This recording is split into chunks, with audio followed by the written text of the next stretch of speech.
We heard from Ox, right, the big winner of return to standard lanes on the side of top esports is their bottom lane 2v2. And Crisp is a player who can go too far, who can step too far, but he's also the kind of player that will make game-changing plays. So this 2v2, I mean, we're just blessed with this series. You can every matchup is good. Is fire. Ah, I love International League of Legends. All right, let's take a look at the bans.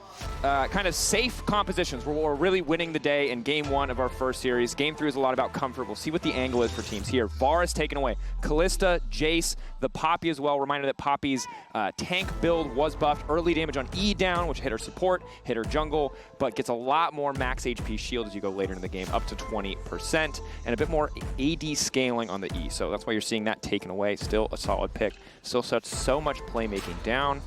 Nidalee also taken off the board, and I love this because already we're walking into 2 completely different meta reads from these teams, as Rumble will be the final ban. And the Nidalee has remained at the forefront ever. She came back with a vengeance last year at MSI. Has been a standout pick, I think, for both these songs. Peanut initially looked a little bit rough in it, but has really honed himself. Is it going to be just an early top laner to come in here? Mbessa, Cassante still open. Also, do note that it does feel like the Skarner priority has dropped. Again, the nerfs were substantial, but it's always the question, because I feel like he's been nerfed a lot. His items have been nerfed a lot. And as I finish my sentence, it looks like he might not be perma-ban anymore, but he's still there. And I think the important thing to note is that pro play is always kind of slow to change, and I think comfort is really important. So many teams have just been practicing Skarner for so long. The transition between end of split to start of this tournament was really short for a lot of teams. HLE had a little bit of a longer windup, but the patch we're playing on has not been out for a lot of time. And Skarner, while it didn't really work for TL, it's still clearly a solid champ when it comes to fighting those engages. But the immediate response from the side of top esports is going to be the Vi, showing us that early indication of a pick composition. We'll see what other kind of dive options they want to pair alongside it. Could just be Mbessa. That's the EU classic, but maybe I've watched too much EU. Instead, it will be the Aurora. And this is a composition that also got nerfed. Got nerfed, and it did not work for KC when we saw it. And TES, obviously a very different team, but they were not able to find success with it. We'll see if TES can show us a little bit more of how it's meant to be done. Yeah, one of Creme's most played. I do think that combinations like the Aurora Vi are so reliant on being able to just have a great snap engage with that mid-jungle 2v2. Hanwha Life just taking a completely different book. And right now we have very clear anti-dive versus dive. Already pretty heavily committed, I think, to the team comps. TES is going to very clearly be the aggressor here. And now the final pick, are we going to pick up a blind pick for Zeus and leave our bot lane picks to later? Or instead, it's going to be securing the Ezreal for Viper. Ezreal goes with anything, in anything, and it's great into dive. And I really got to say, I love this first 3 from HLE, right? The safety into the dive that you mentioned, the scaling safe options. So Azir, a champion that can still make plays in mid-game. TES, the pressure is on them to leverage these champions to find picks, to not let HLE just scale comfortable in this game. And TES are a team that can play at breakneck speed. They will push you in a lot of ways that other teams won't. It's like a classic LPL team trait, but TES embody it super well. I was hoping this was going to get picked because JackeyLove is one of the very few players where I see MF, I'm like, you know what?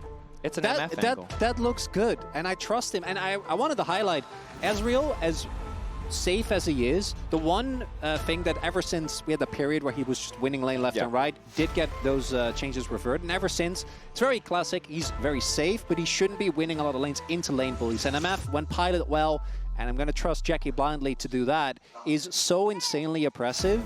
And I do think that the one thing that Hanwha Life are going to have to be very careful of is what happens if you have too many losing lanes. Now, I do think that the Zeka will be fine here on the Azir. It's a pick that was kind of the first pick he started to pick up after, he tried to get rid of his identity as a melee one trick after Worlds 2022. But it is a type of champion. I think the draw for Hanwha thus far, it does need some time. It doesn't quite have the same explosiveness that TES has. Well, the early levels for Ezreal, because of the attack speed steroid, I feel like you're in a position where HLE, the good news is, even if you end up in a situation where your early lanes don't win on paper yet, you will get to counterpick one of these matchups. TES have red sides, you won't get counterpick on both, but you could prioritize blind picking your support, probably losing out in a bot lane 2v2, depending on what HLE want to bring. Or you can prioritize counterpicking for 369. It is just going to be the immediately on a lock-in. So that is a clear signal that I think they're looking towards the Jax. So Jace has already been taken away, and Gragas is the classic counter matchup. Jax also feels very safe as a blind pick. doesn't really have a lot of champions that I think counter him quite as easily. Can go towards something like the Camille, which frankly would make a lot of sense in this style of composition when you're already fully committed to the dive. And it does come through there. And then for the light, his Alistar is absolutely mind-boggling. It's also something that we see picked a lot into the Leona, has the ability to do things like cancel the MF field. Yep. It's both great as an engage tool, but also to slow down the dive that certainly will be coming through here from TES. And to me, this is, we are conceding bot lane, right? Alistar level 1, you're not doing anything. You are not stepping up there. And now the response, I mean, fighting fire with fire here. Credit to 369. This was how they wanted to use their counter pick, right? They could have gave it to Crisp. They could have gave it to support. Instead, it's the Kennen now coming out here. And this is a tough pick to execute on. Can TES keep the momentum up? Because if you get the Aurora into the Kennen, into the MF, everyone at home can visualize the Wombo combo. But pulling it off is another deal entirely. And I think both teams are going to be feeling happy with what they have here. When executed perfectly, I think the Hanwha life comp, it's so hard to actually reliably dive targets, right? Yeah. There is so much safety. There is an incredible amount of counter engage, a lot of mobility and safety. Trying to dive into Skarner, into Alistar, into Ezreal, these things are tough. But I do think that with dive comps in particular, when executed well, you can reach a critical mass. And TES, to their credit, that's 100% what they've gone for, right? Like, this is a critical mass of dive, team fight potential, and just AoE damage that Hanwha Life is going to have to deal with. I will say this is an insanely free Merc Treads game. Anyone who does not build Merc Treads into the Leona, Kennen, Aurora, I think is making some mistakes. But again, two very different compositional identities. I think we have something a bit more, what you call a standard, like, good pro play draft, right? You have Azir, you have some decent power on the bottom side of the map in the Ezreal, you have the safety. It's a bit boring, but it gets the job done. But it gets the job done, exactly. And on the opposite side, we have TES with, you know, all-out aggression, foot on the pedal. Love it. It's so, I love it when a narrative comes together. Isn't that great when they just deliver like that? I love International League of Legends, man.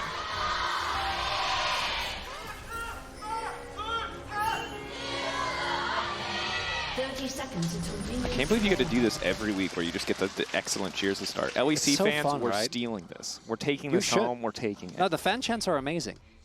I also have to remember to stop yapping, because I definitely yapped in the middle of our last game, too. Anyway, here we are. HLE versus TES, LPL versus LCK Showdown. Earlier, NA versus EU. Very much one of the favorite NA. We'll see what happens here. TES, a team that improved immensely, that rose up from the lower bracket to make it here against AL. HLE with Zeus, you know, yes, it did go to game 5 every single time, but they always managed to clutch it out, as you heard from the analyst desk. Number 3, number 5 on the global power rankings, powered by AWS. And you know what the good news is? Now that we've seen 4 out of 5 teams play, I think we can finally say that lane swaps are Are we not? Is this not premature? No, I'm going to say it. Longer? I want to live in if I'm living in a world of ignorance, at least I'm living in a beautiful world, you know? Wow. Of 1v1s, where currently Zeka is suffering a little bit at the level 1 here. Aurora, very obnoxious to lane against. Creme really doing a number on him there. And you mentioned earlier, right, these two players, Creme and Zeka, very similar trajectories. Zeka, obviously higher heights, you said it yourself, won Worlds, but two players who were criticized for limited champion pools, but have over the years, we found that glow up is 369. Not sure if he was managed to hit the edge of the lightning rush there. Counter-Strike does hit, grass proc as well for Zeus. Not a bad start, honestly. We'll have to see how this matchup is going to play out again. And it's funny because 369 on a carry is something that he originally was known for, then he kind of rebranded as a tank player. And again, I Man's had a lot of rebrands. In 2023, the best tank player that we had throughout basically the entire year. Absolutely incredible. Large reason of why the team fighting of JDG at the time looked so insane. Then Hingham Knight creating so much space for Ruler, who obviously made it back, but not here right now. But we will see, as that Kennen matchup can definitely feel a little bit rougher. And I think once you get your first back and Kennen starts getting some AP, get some levels in Q, that's when it's really going to start hurting for Zeus, as we do see the health bars here in mid equalized a little bit. Zek also going for lethal tempo, so is going to really improve his DPS as we get towards the later stage of the game in these longer drawn-out fights. And also might want to look for that here, because Creme with Electrocute, you're not going to out-trade him in the short trades. And Zeka, a lot of CS being dropped here. Scream keeps the pressure up. I mean, but credit to Zeka. Good movement in the early levels means he hasn't lost too much HP. That first level 1 trade going against him, but managed to dodge at least 2 Qs and an E from what I counted before, taking the back half of the weirding there on the trade.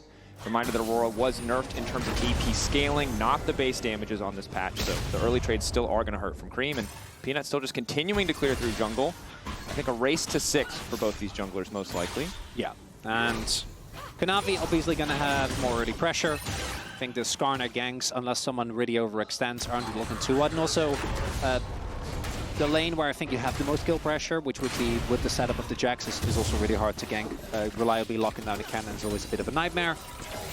And Peanut just going to be looking to get to his, as you point out, get his ultimate as soon as possible, and then act as either the engage, because I do think that Alistar can sometimes struggle as solo engage, so having some backup there is nice. I also want to highlight that the light, obviously, you're playing any cannon, you have to go exhaust. It's basically a prerequisite.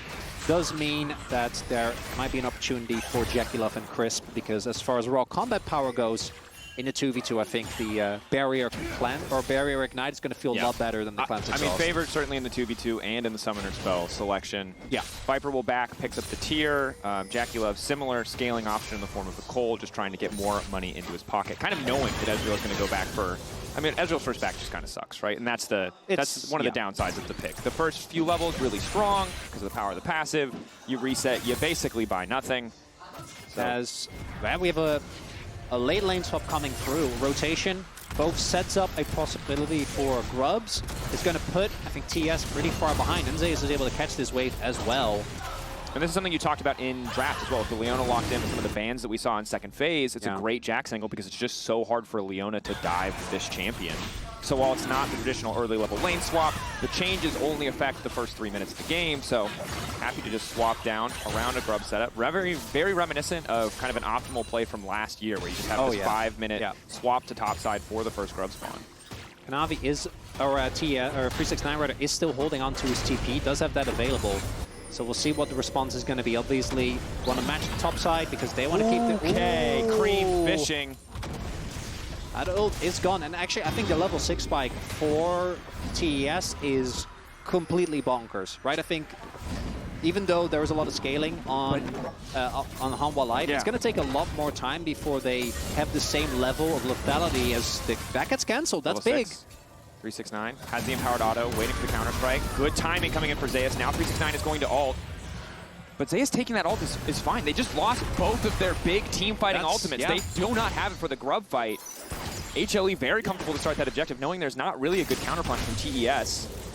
I mean, good patience from the side of HLE to just get the ulti out on the bottom side. Mid lane King was a bit overeager, thought he could find the kill right before the back completed. Even if you cancel the back, I think that will net you the For what it's worth. Never mind, we'll talk about it later. Fun back from Delight after proc. This is going to be rough. Nice. Hit coming in there from Crisp. Delight trying to walk away. Ball breaker will not connect from Kanavi, just going to back off. Very close to being a disaster. And in the meantime, the Grubs are still just being hit. Damn, without those ultimate, like, I do think for 369, because he TP'd, him using that Kendall isn't that big a deal, because realistically, he was never going to be in the Grub fight because he had to catch the bot wave. But yeah, I agree. The one, not having the Aurora is a big deal. It sets up nicely for JackeyLove as well, as in they go again. Like going Peanut here, level 6. Kanavi might try to keep this one off, but Ezreal hasn't taken any damage. An excellent interrupt from Peanut. Hard read on Kanavi, but now the fight coming through. Alistar, no level 6 means he's easy picking. JackeyLove going to try to pick up the kill, but he doesn't have any mana. Kanavi now running. JackeyLove caught in the 1v1, forced to flash out. Viper continuing forward, needs to land each and every single Q. Hits one, just not quite enough damage to finish the job. Yeah, barrier was still there. I think otherwise Viper might have flashed forward, fished for that. And this is what I was saying is... The rock! Doesn't stop it. Shields. Ooh. Shakes fist. Right. Not even close, says Jackie. Close. Gets his back off. And that is going to be a big gold influx there for TES. And it was Hanwha that started, and it's kind of what I was talking about, right?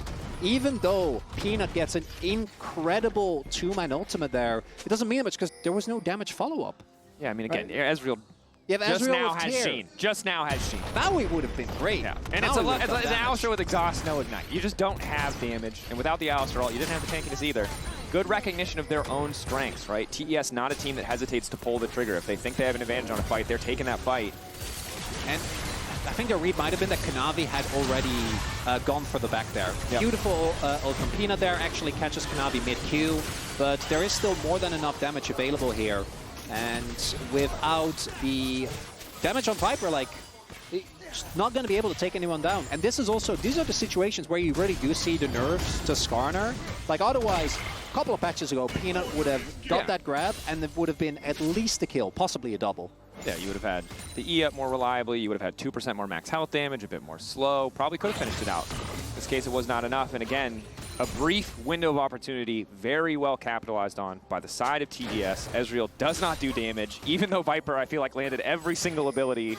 Just did not matter. It will be a different story with the Sheen, but still not that crucial first item spike, as JackeyLove, no surprises, just rushing for a little bit of extra lifesteal so he can eat that poke and continue that endless push that MF can just bring to the table. Yeah, it's the classic on MF. You get the BT, get to just strut around unbothered, and any poke that does come through from Ezreal you can easily shrug off.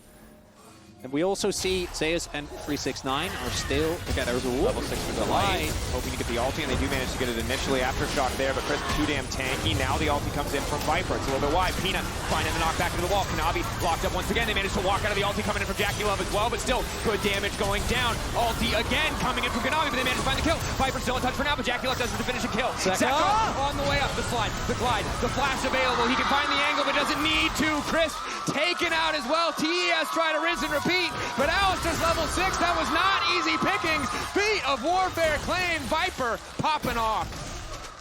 And perchance a false sense of security after that previous play ends up working out for TES.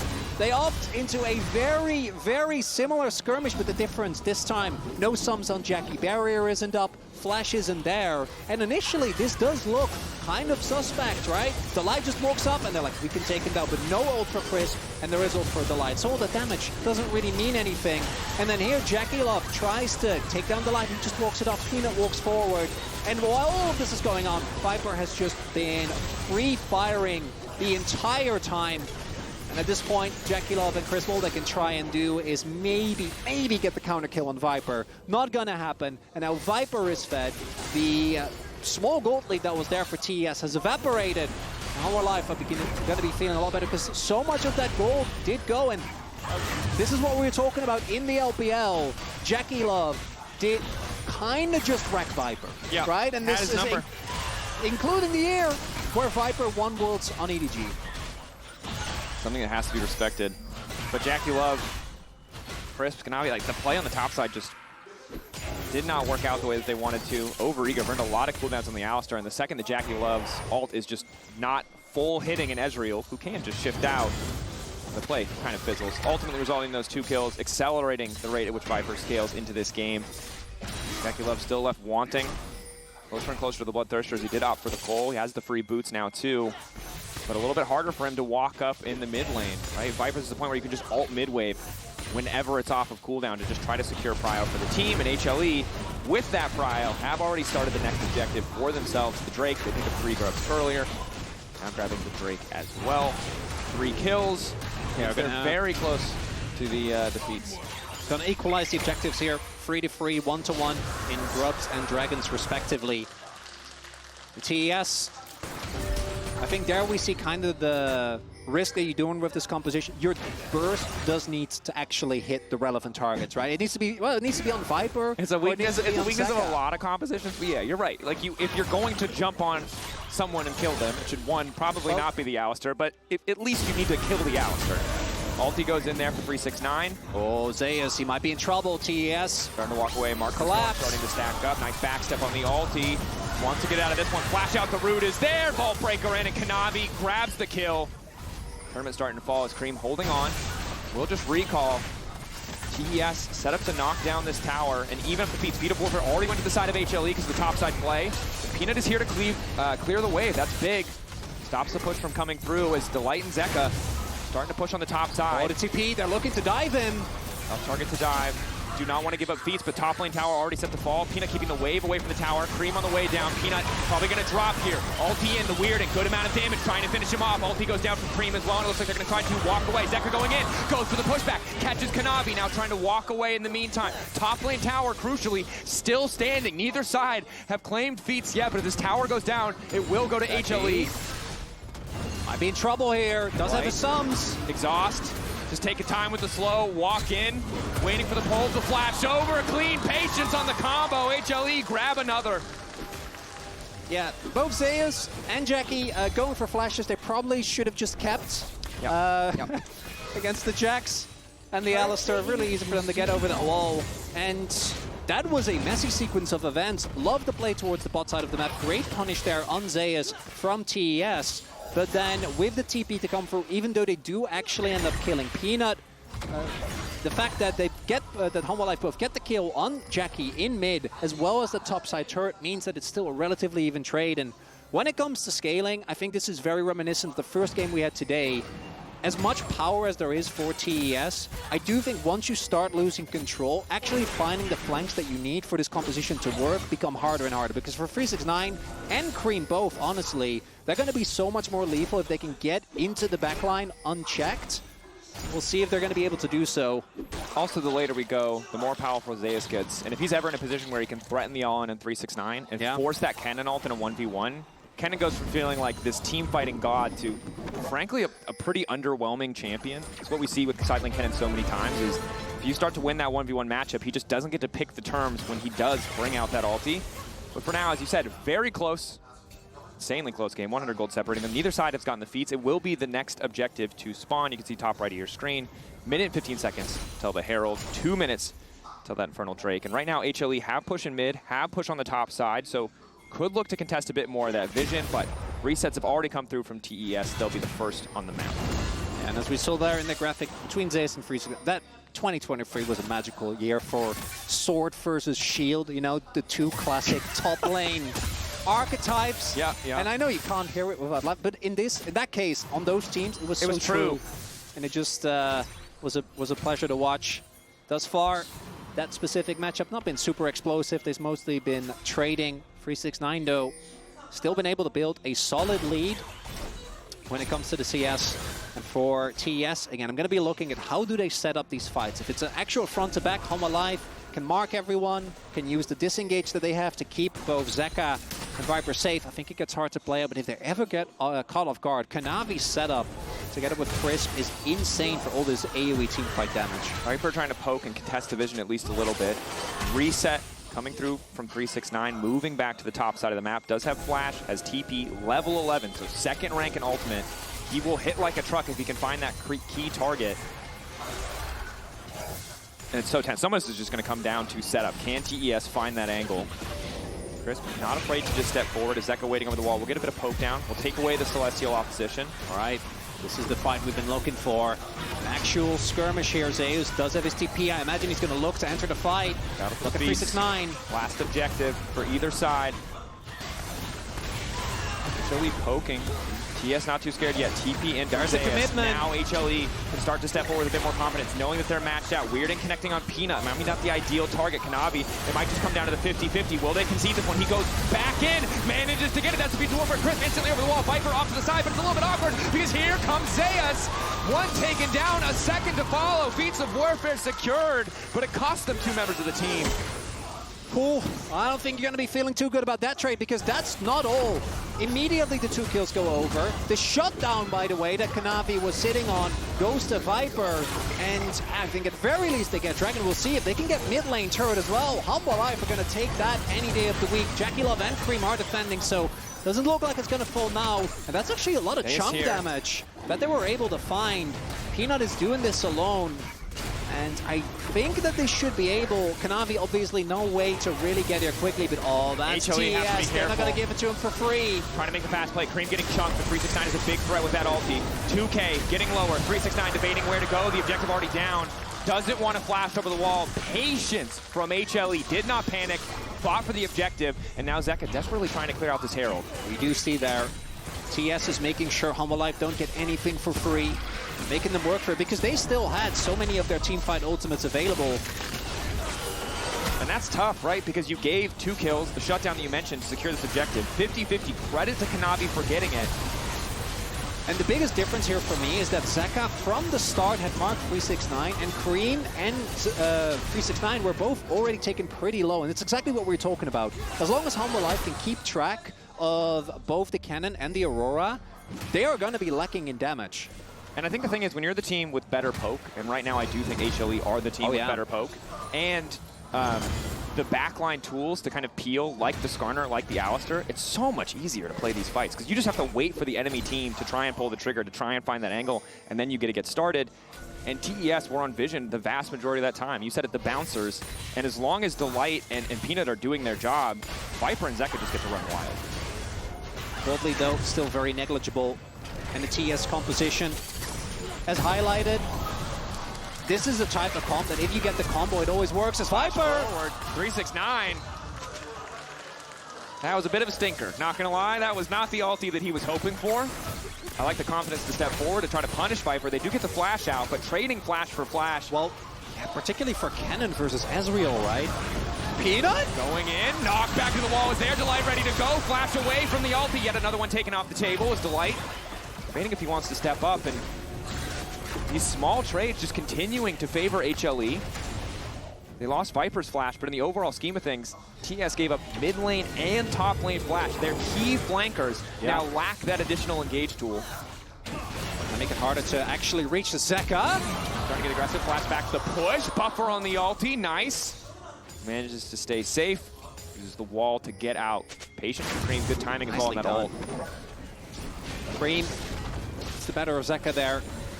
And Zeka, it's understandable because you know that Creme doesn't have the TP, but great usage, or the flash rather, great usage of his ultimate to deny Zeka that surefire kill. Which does even things out, right? It's 2 carry flashes for 2 carry flashes. It's big. So I don't want to like zoom out so much that every trade is even, but in the greater context of the last minute of play, it's not too bad. Ruinous Otacon has spawned on the top side of the map. Kanavi finding Peanut. Peanut gonna try to make it through the wall. 369 committed to taking the jungler out of the picture. That'll working out a lot better. So much damage to come through there. And particularly when you have the Leandries and you have the both the Vi passive of W as well as Black Cleaver. Peanut's not really going to be feeling too tanky. Nice catch there by TES. Kill goes over to Kanavi again. Building a pretty massive individual gold lead. Oh yeah. Which is a terrifying point to let a Vi get to, is she can just one-shot carry. She can just find solo kills if she can farm ahead. As we take another look here, very straightforward. Gets the smite, gets the Q, and Peanut basically doesn't get to move. By the way, as you called out early on, to no surprise, it's Mercs City on the side of Hanwha. If you pick Leona and any other piece of hard CC, people are building Mercs. If you then have double AP solo lanes, I mean, it's a lot of value. They're laughing to the bank. They know this is a good investment. As Kanavi actually having the second most gold in the game. Outside of that, Viper, unsurprising with how he has been playing. And that's a big thing, because Viper, as much credit as people give him, and he's been consistently within the ranks of not just in the LCK or back in the LPL when he played there, as a top 80 carry, not just in the respective regions, but in the world. But he definitely has had ups and downs throughout that period. I think recently he has really struggled with consistency. So him having a big performance thus far on the Ezreal is big. They highly prioritize this pick as well. Yep. And again, weathering the storm of the MF Leona 2v2. But thus far, the gold lead still really doesn't mean that much in the grand scheme of things, Dracos, which means his game still to be broken open by either team. We're waiting. But I will say, similar to the first game we saw of the day, I think HLE have a much easier job. TES are the ones that have to find the engage, that have to lay the traps, that have to find the creative flanks.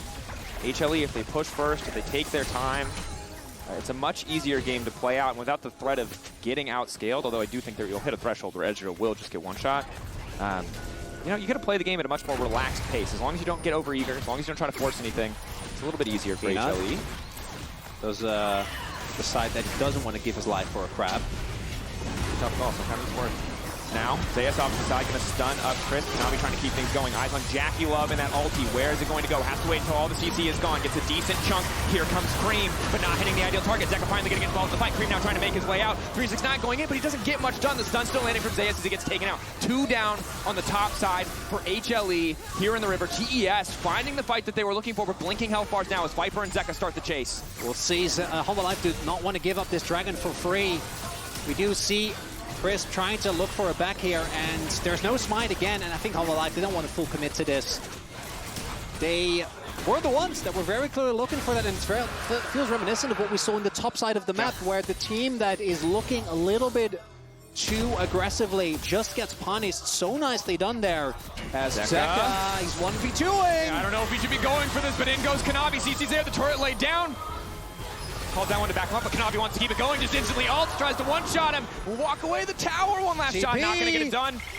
Zeus now on the way in. There's no way. Such an extended play. That's payoff for the Vet Vi, by the way. Otherwise, I don't know if Zeka dies there, and that's such a heavy investment. Gonna be, I think, a while before he finishes. Still only 500 apart. No, isn't it great?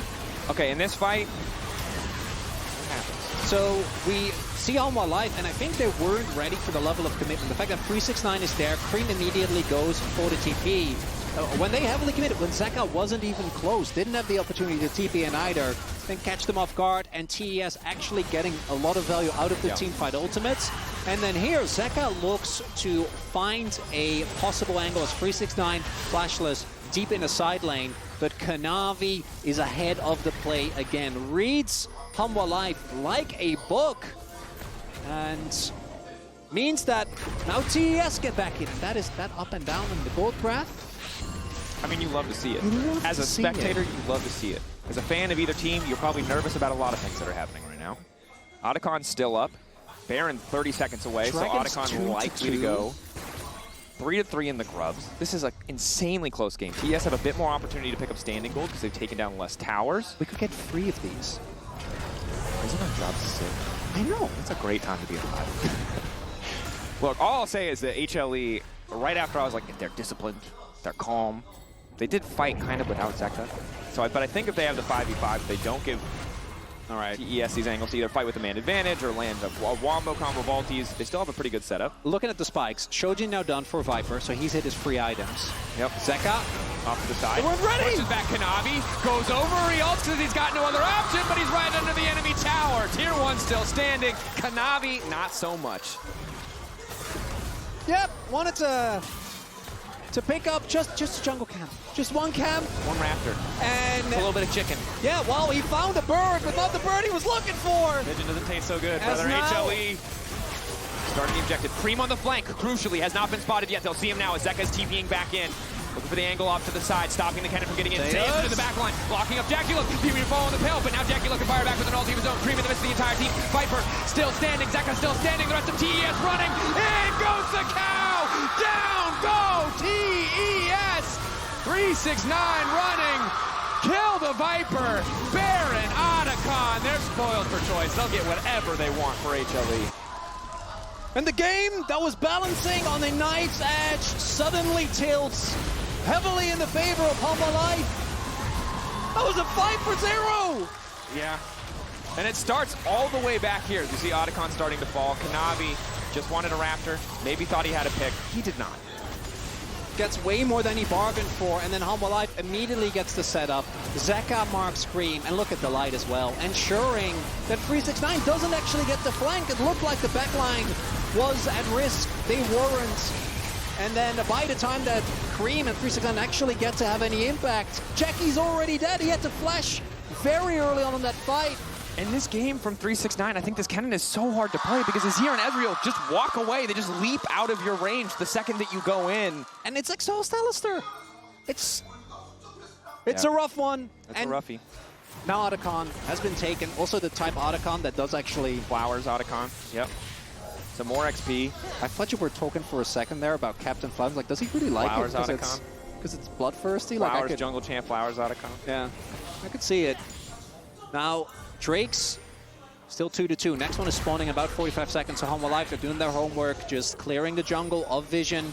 looking to push up these lanes, and I think that for TES, contesting this one is going to be a nightmare. Yeah, the struggle is, while you had the Leona, and she's great in the context of that 2v2, it's not the Rel or Alistar in the sense that you can get that multi-man, hard CC reliably to set up for some kind of combo. It's just difficult to play the game out. And certainly, the name of the game right now is survival. 1.5 minutes left on this Baron, 3 more waves to play with.